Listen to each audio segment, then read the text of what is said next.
Hi everyone, my name is Laura, welcome to my channel, and I have recently switched roles within the same company that I've been at for the last year. And I wanted to talk to you guys a bit about what it's like when you're switching roles or starting a new job somewhere, some of the common insecurities or difficulties or struggles that we have with figuring out what we're doing in our new job, and kind of talk you through some of the ways that we can figure out how to get stuck into something, set ourselves up for success, and be happy in this new role, make the most of it, all that good stuff. So let's get into it. Firstly, I just wanted to say that during this video, I'm probably speaking mostly to like women in their 20s and 30s who are in professional careers. As a rule, from all of the studies that they've done, that demographic tends to be a lot harder on ourselves than our male counterparts, especially, but also generally than people who are not in those high performing professions. You know, we have all the indicators to say that we're doing a good job, we are successful, and we feel worse and even less confident than kind of anyone else. So I just wanted to talk with that kind of lens over things today. The first one I kind of wanted to talk about, feeding off of that, is the fact that your company, whether you are starting at a new one or whether you've switched roles within the same company, is happy to have you there. And I can tell you that because if you are sitting here watching this video right now to try and make sure that you nail whatever you're doing going into this new job, you are the kind of person that they want to have there, right? The thing that you hear about so often is that it's not actually about the qualifications that someone has. It's a case of, do they have the right attitude? And can they take direction? Are they teachable? And if you're sitting here going, I have a great attitude, I want to do well in this, and I'm listening to a stranger on the internet to try and take direction on how I can do this better, you have those two things. So there you go, you don't need to watch the rest of the video. I'm kidding. But those are the first things that you need. And so if you have those, if you have a good attitude about things and you're willing to take direction and do things in a way that people need you to do, you're not just going to be stuck in your ways, refuse to do anything different, refuse to listen to anyone, then they're already going to be happy to have you there. You are already the type of employee that people want to have around. So whenever you do find little difficulties along the way, remember that it's almost certain that they really value having you there as part of their team. Now, the second one to remember is that you will make mistakes.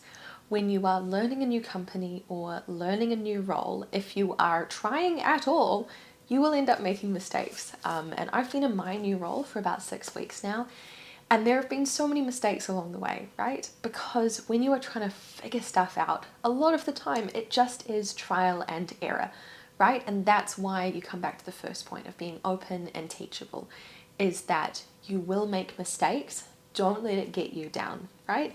You can feel crummy about it for 5 minutes and go, oh my gosh, why did I do that? I should have seen that. I should have seen that, right? I should have known that, whatever it is.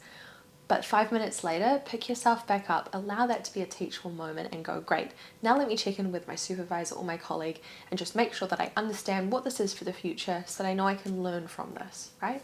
So firstly, just expect those mistakes. we don't want to be expecting bad things, but this is a good thing, right? So expect those mistakes. Know that those mistakes are going to happen when you're learning a new role, and try not to let it get you down too much. I've been there, right? I get that way because I am so hard on myself, but reminding myself when I can that you will make mistakes, and that's how you figure out this new role, this new company, this new team, whatever. It's gonna be okay. The third one, again, especially as a woman in her 20s and 30s, is that the company, your team, whoever, they don't care about your appearance as much as you think they do. So long as you're dressed fairly professionally and it's kind of in line with everyone else there, you do not need to be worried. So I wear the same outfits probably between week to week. Sometimes I repeat during a week, but mostly I am just wearing the same outfits, like the same 2 or 3 pairs of trousers and the same 2 dresses between every single week, right?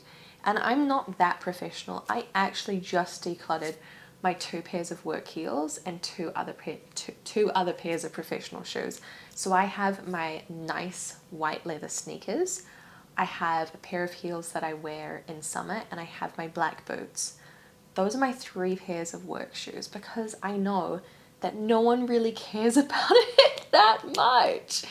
And it can be a lot of pressure on top of already everything else we have going on in life, to feel like you need to be looking especially professional. As long as you're not showing up wearing t-shirts and jeans, unless you've got a casual Friday thing and that's what people do on casual Fridays, then go for it. You are fine. Do not add extra stress to your life by trying to make sure that your hair is perfect every day, your makeup's perfect every day, you're not repeating outfits that you did last week. It's overrated, okay? Just look fairly professional and fairly nice and get on with your day. You do not need to stress over that. Unless it's something you want to do for yourself, go for it.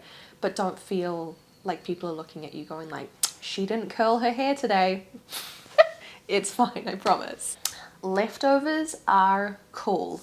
So, some workplaces that I've been into, it seems like everyone brings their leftovers, and others, it seems like everyone always goes out for lunch. And if you're someone who is feeling that pressure in a new work environment or a new team to be going out for lunch all the damn time, you do not need to do that. If you are like me and like to prep your healthy meals at home and take that to work so that you don't end up either spending $20 on lunch or having like a pie and a V for lunch. V is an energy drink here in New Zealand, not sure if you have it anywhere else.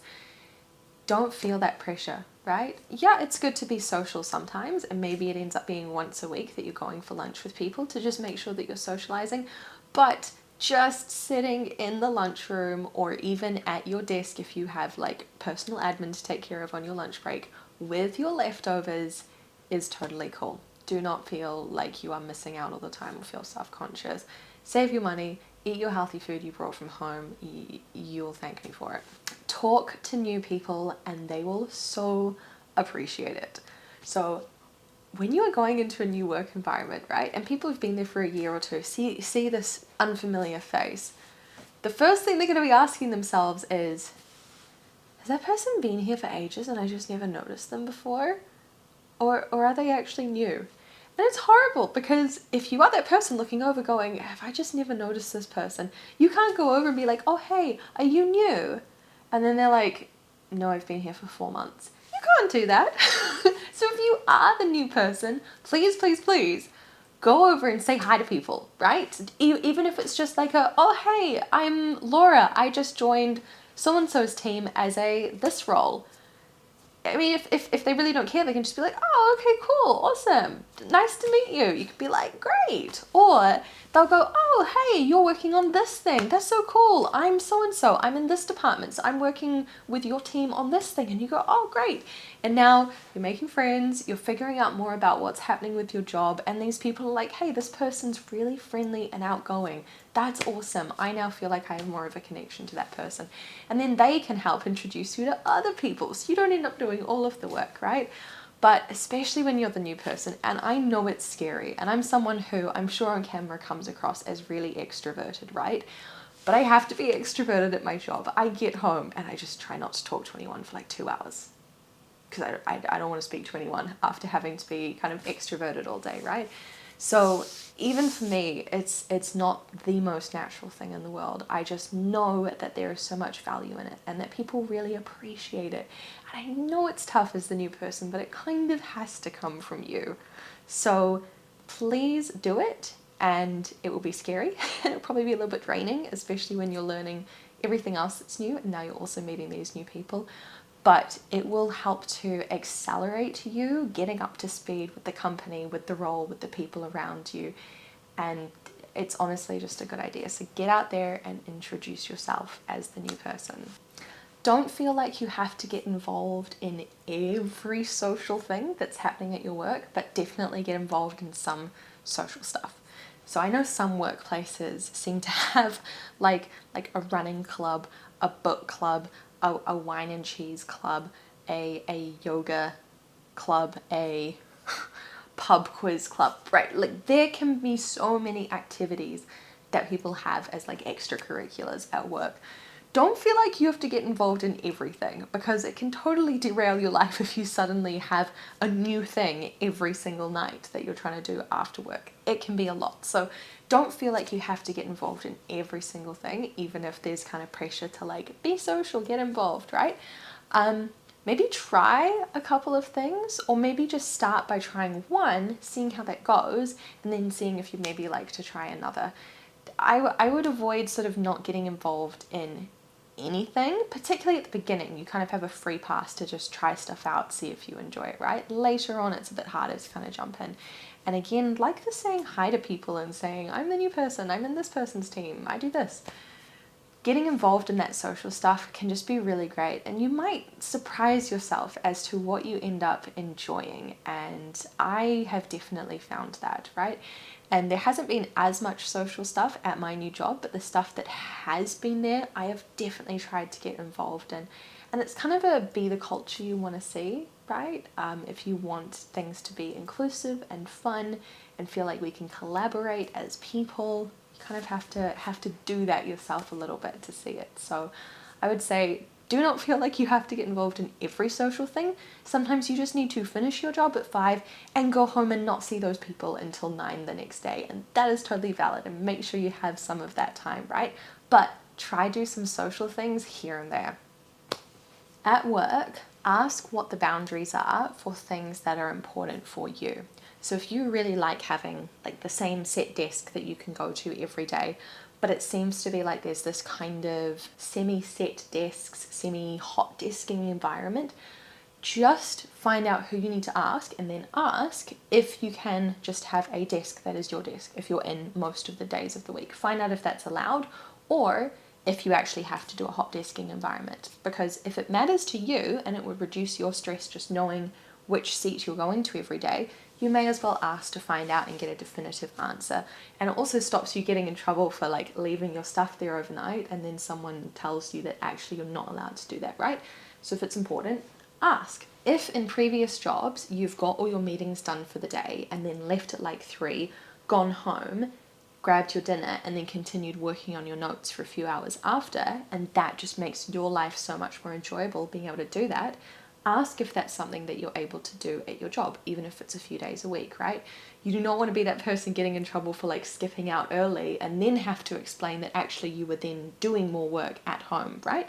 Just say that that's what you've done previously, you'd like to be able to do that. Is that okay for you to organize your day that way and to skip out and then do the rest of your work at home? If it's important to you, just ask what the boundaries are there. Similar to that, like if you enjoy exercising at lunchtime because you don't really get to have a block before or after work and you're happy to stay a little bit longer but take a slightly longer lunch, just ask if you're allowed to do that and what the kind of policies are around flexibility on that, and make sure that that's then communicated. So again, it doesn't look like you're just skipping out for a long lunch randomly. People know that you're either coming in a bit early or you're staying a bit later. So this just really sets you up for success so that you can do the things that you're allowed to do that give you that sense of well-being and help you to have just a more enjoyable life experience overall. But it's not negatively impacting your perception at work. And so we can all be on the same page, clear about what's expected, what's okay, and we can all feel like we're doing the right thing. Okay, this is kind of my favorite one, and that is to find a dumb questions buddy. I always tell new people that I meet that I can be their dumb questions buddy. And I've had a few people say that to me in the past, right? So when you start a new job, try and find someone who seems like relatively open, relatively friendly, relatively like flexible with their time, isn't always back to back to back meetings.